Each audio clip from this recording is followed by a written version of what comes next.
Militer Rusia memperbarui informasi operasi militer khusus di Ukraina dalam 24 jam terakhir. Juru bicara militer Rusia Letnan Jenderal Igor Konashenkov, tanggal 2 Desember merilis kontak senjata terjadi di arah Donetsk Selatan, musuh dengan pasukan hingga 1 kompi, melakukan upaya serangan balik.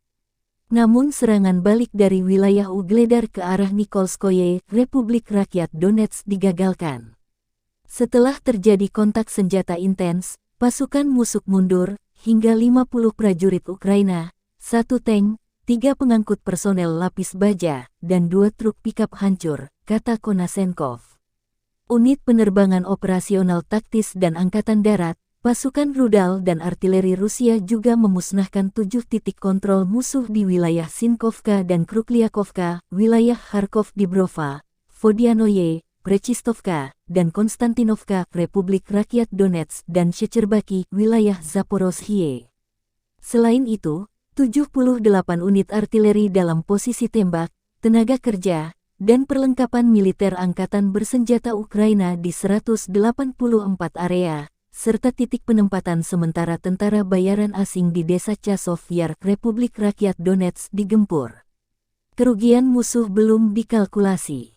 Igor Konashenkov merilis, secara total, 336 pesawat terbang dan 177 helikopter, 2.599 kendaraan udara tak berawak, 391 sistem rudal pertahanan udara militer Ukraina dinetralkan sejak awal operasi khusus. Juga 6.953 tank dan kendaraan tempur lapis baja lainnya, 908 kendaraan tempur yang dilengkapi dengan MLRS, 3.648 meriam dan mortir artileri lapangan dieliminir.